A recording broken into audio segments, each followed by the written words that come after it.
The system doesn't fear the unqualified, it fears the uncontrollable.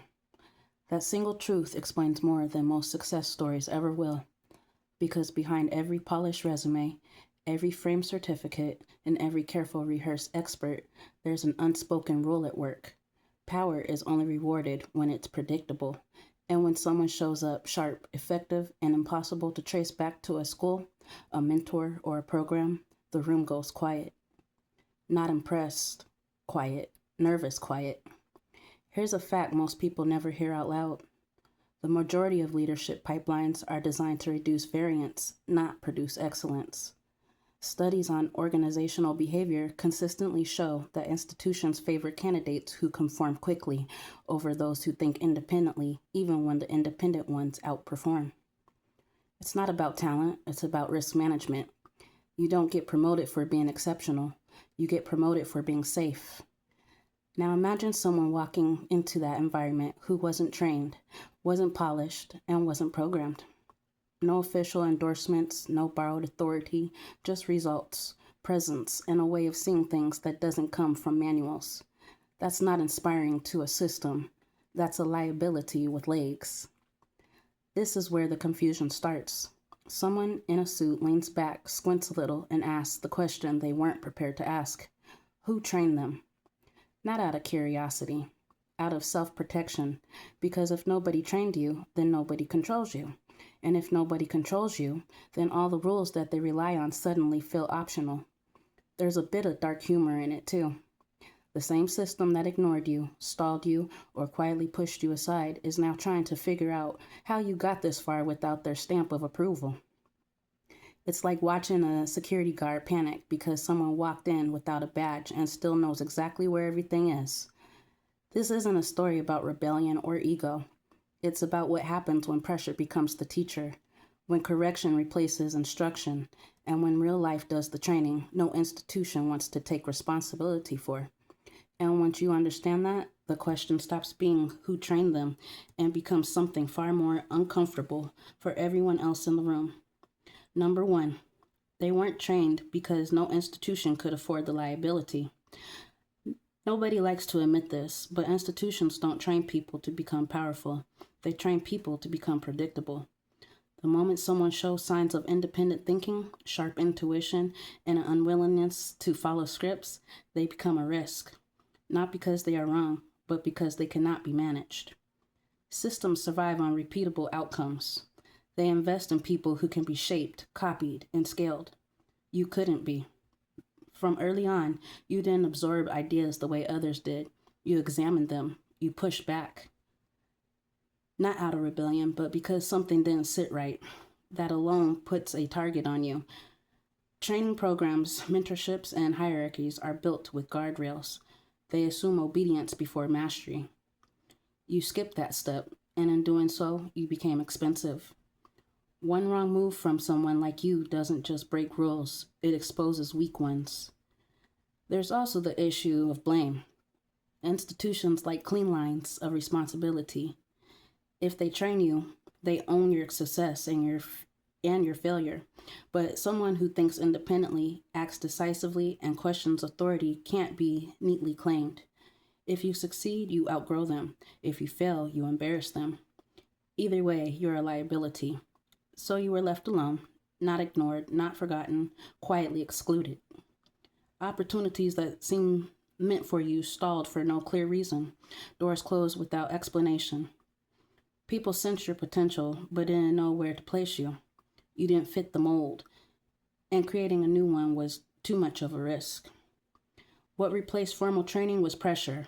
Real-world consequences became your instructor. You learned fast because you had to. No safety nets meant every choice mattered. While others were being guided, you were being tested. That kind of development doesn't come with certificate or applause, but it produces something rare: judgment. When someone in a suit asks, "Who trained you?"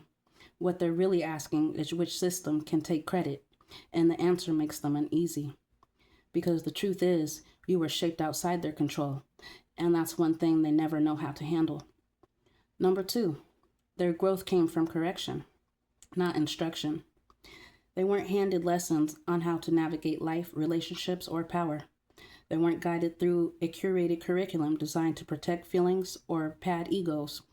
Every insight, every skill, every ounce of judgment was earned through correction, not the gentle, polite kind that comes with applause or encouragement, but the brutal, relentless kind that leaves scars, forces reflection, and demands adaptation.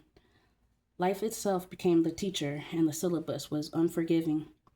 When someone grows through instruction, they learn how to follow steps, how to anticipate outcomes, how to mimic success. That creates competence, but it rarely creates mastery. They, on the other hand, had to learn the hard way. Each failure was a lesson, each setback a tutor. Mistakes weren't just tolerated, they were unavoidable, and they often came with consequences that tested everything about them. Over time, that repetition rewired their approach to challenges. They didn't just learn what works, they learned what doesn't and why. Correction is personal, immediate, and immersive. It doesn't allow excuses or shortcuts. It exposes weakness in a real time and forces the development of resilience and strategy simultaneously. That kind of learning builds instinct, not just knowledge. It produces intuition that feels natural because it has been repeatedly forged under pressure. It teaches patience because you quickly realize that rushing leads to correction, and correction comes with a cost that you can't ignore. They also learned accountability in a way no mentor or handbook could enforce. When no one is there to soften the blow or sugarcoat reality, you own your choices completely. Every misstep, every misjudgment, every miscalculation becomes an internalized lesson, something no external trainer could replicate. That's the kind of growth that sticks, the kind that can't be undone by opinion, popularity, or circumstance.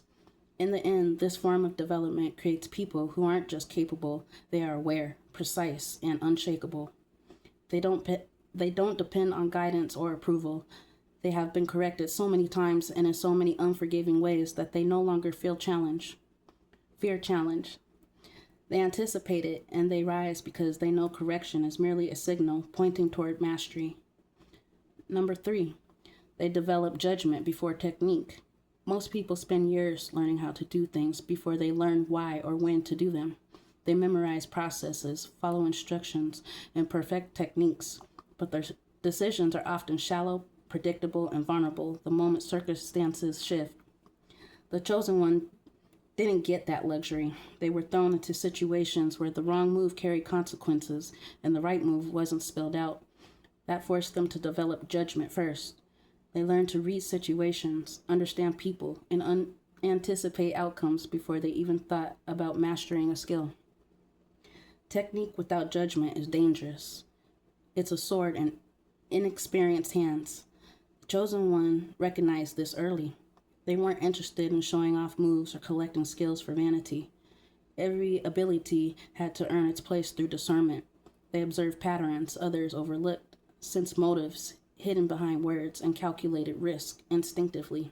While others were busy practicing execution, they were practicing choice. That choice became sharper, faster, and more reliable than any skill alone could offer. This kind of development creates a rare kind of confidence. It isn't a loud or boastful confidence because it doesn't need external validation. It's quiet, internal, and precise. When the chosen one acts, it's not because they've rehearsed the steps. They act because they know in the moment exactly what is required. That understanding comes from repeated testing of judgment under pressure, learning which decisions lead to failure and which produce results, and internalizing lessons no textbook could teach. By prioritizing judgment first, they begin to trap most skilled people fall into, looking competent, but being easily misled. They can adapt on the fly, improvise when systems break, and make the impossible look simple. Every skill they acquire afterward is enhanced by the foundation of discernment. Technique becomes an extension of wisdom, not a replacement for it. In the end, they aren't impressed because of what they can do. They are formidable because of what they know to do, even when the rules don't exist. Judgment came first, and every skill, every move, every decision flows naturally from it. That's what makes them untouchable in a world that trains everyone else backward. Number 4, nobody shaped them because they questioned the shape itself. Most people are modeled Most people are molded because they accept the mold. They step into the structures that exist, follow the paths laid out, and adjust their egos to fit the system. The chosen one never did that. From the beginning, they questioned the very framework people were trying to impose. They didn't just resist instruction, they analyzed it, dissected it, and often ignored it entirely if it didn't make sense. That kind of thinking is terrifying to anyone invested in control. Systems and mentors alike thrive on predictability. Someone who questions the foundation threatens that predictability because they refuse to conform. Nobody could shape them. Guidance only works when it's accepted, when the student allows themselves to be bent and polished.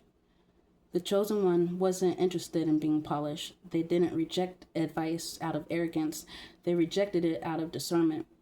Every suggestion, every standard, every expectation was measured against reality, not authority. They didn't adopt models blindly. They tested, adapted, and evolved on their own terms. That autonomy made them unpredictable, uncomfortable, and in many ways untouchable. This lack of external shaping forced an accelerated internal development. They had to define their own principles, create their own standards, and navigate consequences without the safety net of a mentor or system. While others were learning to follow instructions, they were learning to interpret life itself, to see the rules that mattered and discard the ones that didn't. That independence became a strength. It created clarity of purpose, decisiveness under pressure, and a perspective that outsiders can rarely grasp. By questioning the shape itself, they became more than skilled. They became original. Their actions, decisions, and strategies aren't copies of someone else's teaching. They are solutions born from reality, refined by instinct and tested by consequences. That's what they can move through. That's why they can move through spaces and leave an impact without ever having been trained. Their uniqueness isn't accidental. It's the direct result of refusing to be shaped by anyone else in a world that molds the majority. Questioning the mold becomes the ultimate power. Number 5, they became self-reliant too early and it rewired them. Most people learn dependence first. They rely on mentors, systems, and networks to guide decisions, protect them from mistakes, and soften the consequences of failure. The chosen one never had that luxury. From early on, they were forced to handle situations alone, make decisions without safety nets, and bear the weight of their choices. That kind of self-reliance doesn't just teach responsibility, it rewires the way you think, act, and perceive the world. Being forced to stand on your own creates a kind of clarity that most people never experience. There's no room for excuses or procrastination because no one else is going to fix your mistakes. You learn to trust your own judgment because there's no alternative. Every decision, every success, every failure belongs entirely to you. That ownership produces a level of confidence that can't be borrowed, faked, or taught. It becomes instinctive. Self-reliance also sharpens resilience in ways that instruction never can. Systems shield, mentors guide, and programs slow down exposure to failure. They cushion the blows, making risk safer. The chosen one faced risk directly over and over without intervention.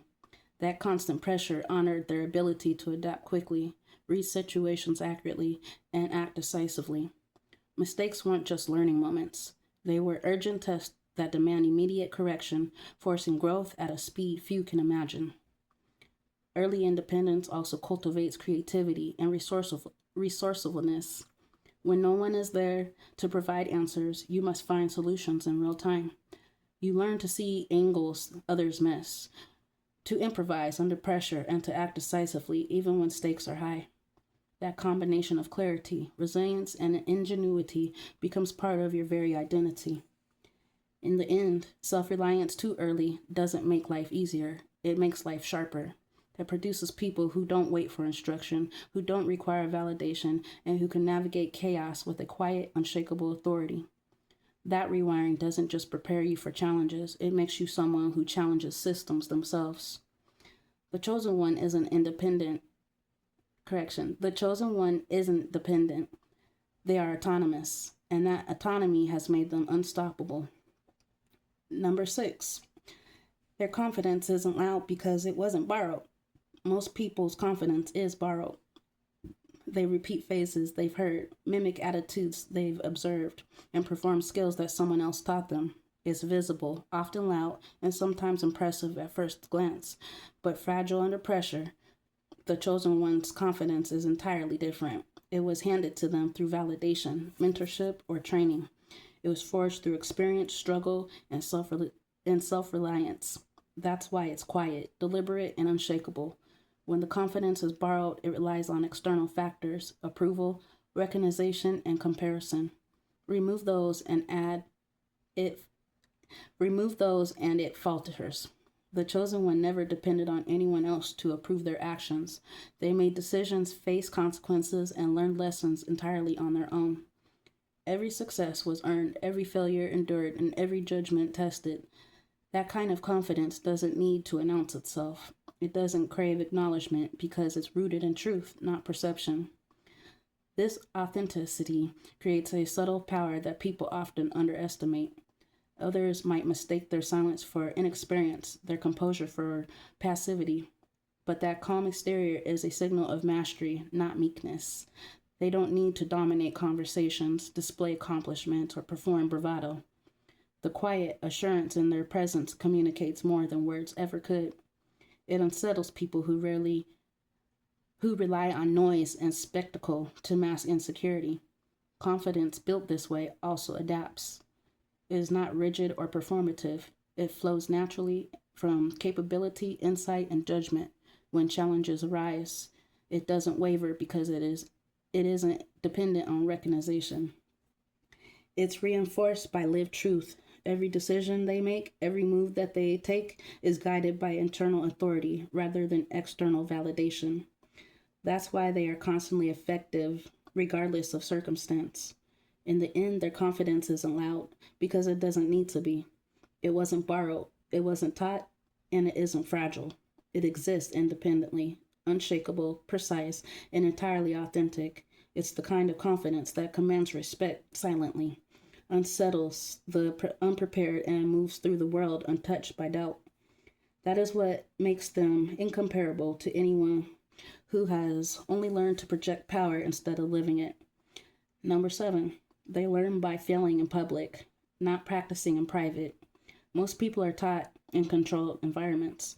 They rehearse, practice, and prepare in safe spaces where mistakes are hidden and consequences are minimal. The chosen one had no such luxury. Every misstep was visible, every error had immediate impact, and every failure was public. That exposure wasn't a punishment, it was education.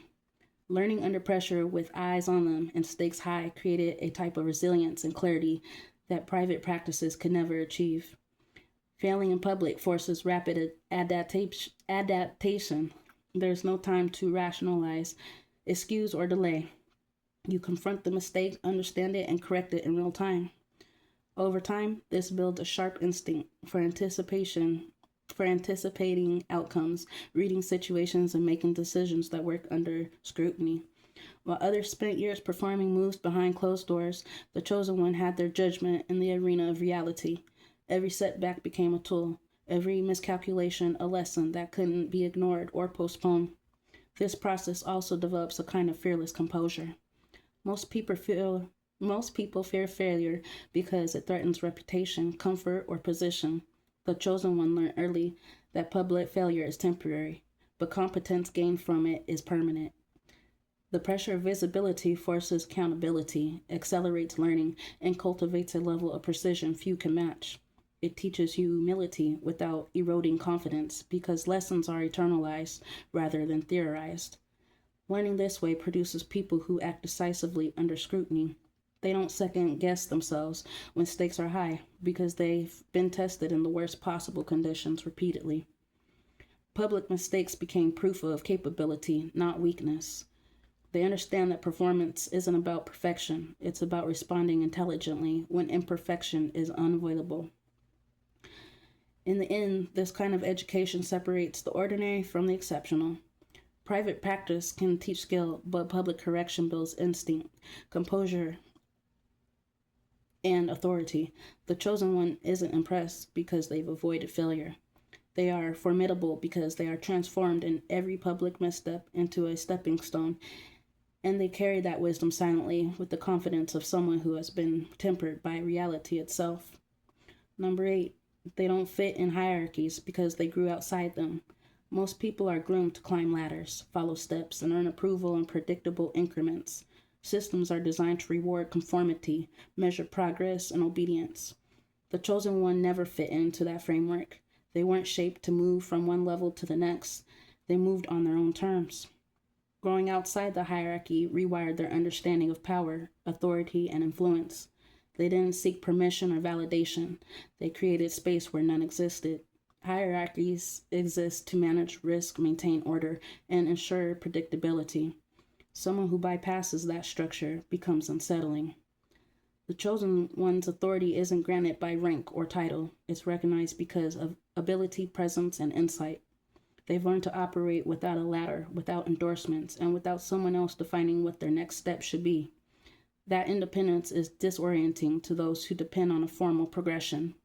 They see someone moving fluidly, making decisions and commanding respect outside the expected channels, and it challenges everything they believed about control. Operating outside hierarchies also forces innovation. When you can't rely on systems or chains of command, you learn to solve problems directly, adapt quickly, and anticipate obstacles before they even appear. There's no one to approve your methods or correct your path. Success and failure are immediate, unfiltered, and entirely your responsibility. That experience develops a kind of strategic agility most people never achieve because they're too busy following protocols. This independence also creates a quiet authority. They don't need to broadcast rank or credentials because their presence alone signals capability. They can move in environments designed to reward compliance and still command respect because their value is inherent, not assigned. That makes them dangerous to traditional structures and nearly impossible to predict. In the end, growing outside hierarchies doesn't make life easier, it makes influence real and unshakable. The chosen one isn't impressive because they earned a title. They're formidable because they bypass the title entirely, rewire the rules for themselves, and operate from a space few even recognize. Their authority exists independently of anyone else, and that freedom makes them unstoppable. Number 9, they carry pattern recognition, not rules. Most people are taught to follow rules. They memorize steps, adhere to procedures, and rely on instructions to navigate life. Rules are comforting because they offer certainty, but they're limited. They break when situations change, when the conditions shift, or when variables appear that no one accounted for. The chosen one didn't rely on rules. They carry pattern recognition. They see behaviors, repetitions, and tendencies. They notice cause and effect in ways that textbooks, manuals, or instructions can never teach. That ability makes them far more effective than anyone who only knows the rules. Pattern recognition is instinctive. It's understanding that certain actions produce predictable results, that people respond the same way under similar pressures, and that systems reveal weakness if observed closely. The chosen one doesn't need to be told what to do because they've already studied the flow of events consciously or unconsciously. They anticipate outcomes that adjust before anyone else realizes a problem exists. That foresight isn't taught. It's developed through repeated observation, experience, and attention to subtle cues that most ignore. This skill also makes them adaptive. Rules are rigid, break them, and you risk failure or punishment. Patterns are flexible. Once you recognize them, you can navigate entirely new situations without relying on memorized instructions. The chosen one can move through chaos and calm with precision because they've internalized how systems function, how people behave, and how situations unfold. That knowledge allows them to act decisively, even when the environment is unfamiliar or volatile. Pattern recognition also gives them strategic insight. They can predict behavior, spot opportunities, and identify threats before others even see them. While others scramble to apply rigid rules, they flow effortlessly, using the observation and understanding as their guide. That's why their presence feels unsettling to trained experts. They're not following a script, they're improvising with mastery, and they're always one step ahead. In the end, carrying pattern recognition instead of rules makes them autonomous, resilient, and profoundly effective. They don't just survive in complex situations, they dominate them, not by instruction, but by understanding the invisible rhythms that govern every interaction and every outcome. Number 10, they intimidate experts because they ask unteachable questions. Most people are trained to operate within boundaries, to accept frameworks, and to ask questions that have safe, predictable answers. Experts are comfortable with this. Experts are comfortable with this because it confirms their authority. The chosen one doesn't operate that way. They ask questions. They don't have manuals, precedents, or easy answers. Their questions cut to the core of assumptions, reveal hidden flaws, and expose gaps that others never noticed. That's why even the most experienced experts pause, hesitate, or feel unsettled in their presence. These questions aren't about curiosity alone. They're about clarity and insight. They're not asked for show or for approval. Each question is a tool to map reality, to understand systems and people at a level most experts never teach. When the chosen one asks something unteachable, it is not because the answer doesn't exist. It's because the framework around the answer is broken or incomplete. Experts are trained to provide solutions within the confines of their knowledge. The chosen one operates outside those confines, and that alone creates tension. This dynamic also highlights independence. They don't need to rely on expertise to validate their thinking. Instead, they use questions as a means to challenge, refine, and understand. Experts who are used to being unquestioned suddenly find themselves defending assumptions, reconsidering strategies, and facing the limits of their authority. It's uncomfortable because it removes the illusion of control.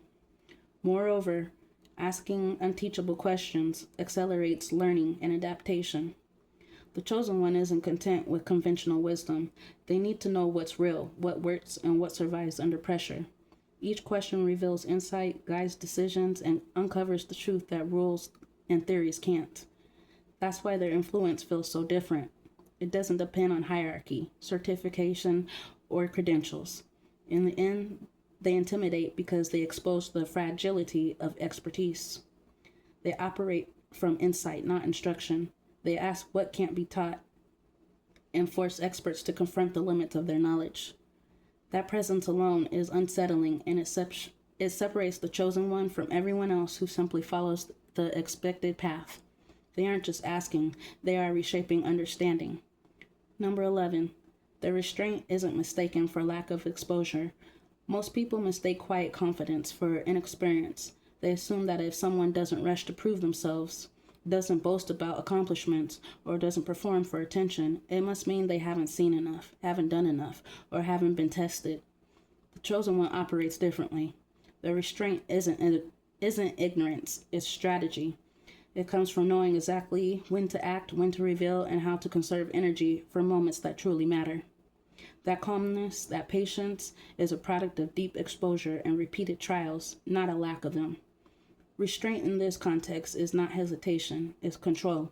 It's understanding that visibility often invites interference. That premature display can create unnecessary enemies, and that most people reveal their weakness while trying to impress. The chosen one has learned to observe, to analyze, and to act with precision. Their silence carries weight because it is informed by experience, not inexperience. They know the cost of action, the consequence of exposure, and the value of timing in a way that those eager to prove themselves never will.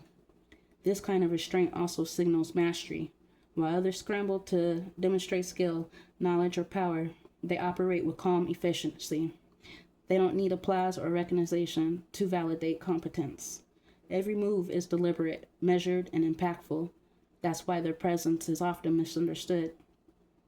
People see their quiet demeanor and assume vulnerability, but what they don't realize is that the chosen one has already walked through trials most haven't even imagined, and they emerge stronger and more capable because of it. In addition, restraint preserves energy and focus by acting only when necessary. They maintain clarity and control, avoiding distractions that derail others. They don't waste effort proving themselves. They channel into the results that speak louder than the words. In the end, the restraint isn't a sign of power, not inexperience. It's a reflection of exposure, wisdom, and understanding. People may misjudge them, underestimate them, or make them mistake their calm for weakness, but the chosen one knows the truth. Silence isn't absence, it's precision, strategy, and unshakable confidence honored through experience. Number 12. They weren't trained because training would have dulled the edge. Training is designed to produce consistency. It standardizes behavior, teaches predictable responses, and smooths out rough edges. Most people crave it because it offers structure, security, and a clear path forward. The chosen one never had that luxury, and in truth, that was the advantage. Formal training would have dulled the very instincts, intuition, and edge that make them formidable. Raw potential thrives in unpredictability, and anything designed to systemize it risks turning instinct into imitation. This is why their effectiveness feels unnatural to others. They don't follow rehearsed formulas or regurgitate learned responses. Every action is original, calculated in real time, and adapted to the moment. If someone had tried to train them, the natural acuity they developed through unfiltered experience would have been compromised. Training would have been replaced instinct with protocol, intuition with procedure, and originality with imitation. They avoided this, whether by choice or circumstance, and allowed their instincts to sharpen rather than be constrained. Being untrained also forces adaptability. When you aren't following a playbook, every scenario demands creative problem solving. The chosen one learns to think independently because there is no manual to rely on. They observe, analyze, and act based on judgment honored through real world consequences. This method of development produces someone who can pivot fluidly, anticipate outcomes before others, and operate effectively even in chaos. Those shaped by training may know the steps, but they often stumble when situations deviate from the expected. Moreover, avoiding formal training builds confidence rooted in self reliance. They trust their instincts because experience has been the teacher, not approval or instruction.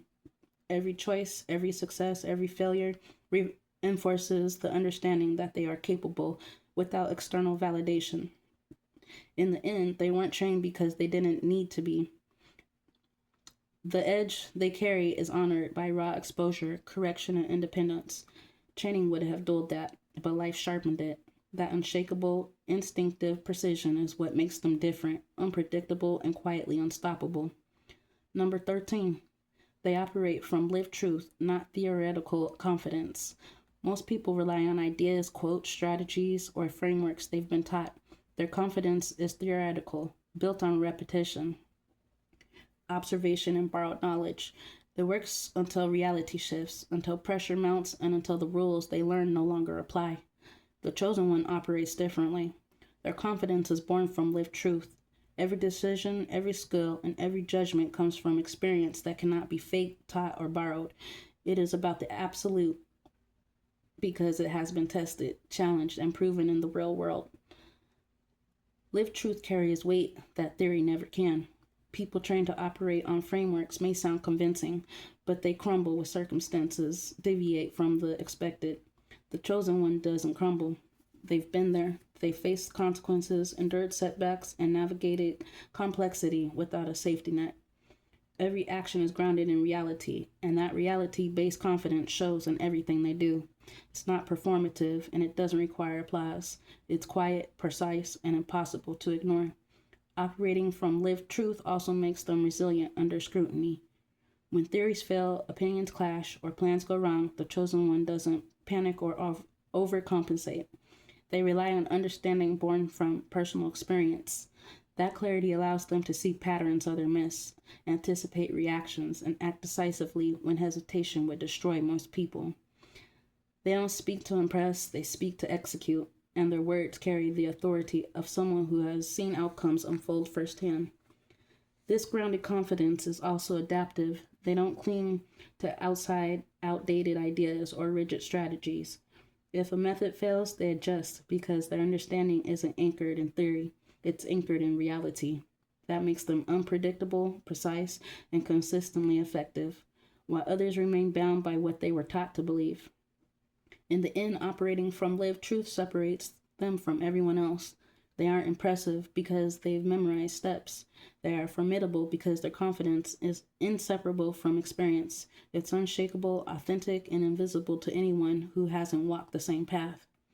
That truth quietly carried is their power carried. Number 14. When someone asks who trained them, the answer scares them. Most people look for explanations. They want to know who shaped someone, who guided them, who can take credit. It makes them feel safe. If a person's skills, judgment, and presence are traceable, they can predict, control, or replicate them. The chosen one breaks that expectation entirely. When someone asks who trained them, the answer is simple and terrifying. Nobody did. No system, no mentor, no manual. They weren't molded. They weren't guided. They were forged through experience, pressure, and necessity, and that makes them uncontrollable. That reality is unsettling because people are wired to fear what they can't understand or categorize. Systems, hierarchies, and experts rely on cause and effect. They expect growth to be linear, influence to be assigned, and authority to be granted. The chosen one doesn't fit those models. They weren't shaped to follow. They weren't instructed to conform. They developed a vacuum of external control, which means their abilities, instincts, and judgment are entirely their own. That independence makes them unpredictable, and unpredictability terrifies anyone who thrives on an uncertainty. It's also humbling to witness. People who ask that question are forced to confront a truth they're rarely acknowledged. Real capability can't always be trained or taught. Influence, precision, and insight sometimes emerge naturally under conditions too harsh or too unique for instruction to replicate. The chosen one embodies that rare truth. Their authority doesn't come from approval, training, or recognition. It comes from reality itself. Every decision, every action, every calculated move is proof that life, not instruction, was the teacher. When someone realizes this, it unsettles them because it shifts the power dynamic. There is no controlling authority, no mentor to appeal, no precedent to rely on. The chosen one exists outside their expectations, and that freedom is both intimidating and inviolable. It's why questions about training stop abruptly and silence takes over. They weren't trained, and that is exactly what makes them untouchable, unshakable, and unforgettable. The chosen one isn't a product of mentorship, structured training, or approval. They are the result of reality itself: pressure, correction, independence, and unfiltered experience. Every instinct, every decision, every ounce of confidence comes from navigating challenges with no safety, no net, no roadmap, and no one to guide them. They operate from live truth, sharpened by public trials, shaped by circumstance, and fortified by the relentless need to survive and excel.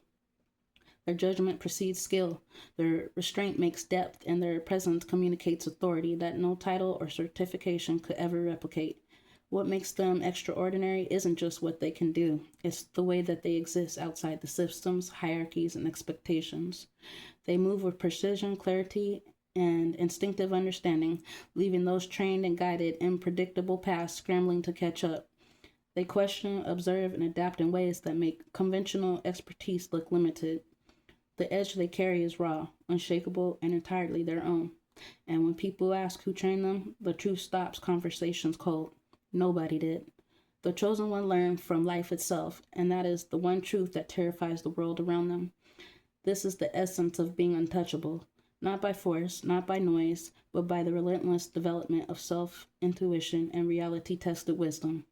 It's rare, it's precise, it's unstoppable. Those who try to measure it, control it, or replicate it will always fall short. Because what defines the chosen one can't be taught, borrowed, or assigned. It can only be lived.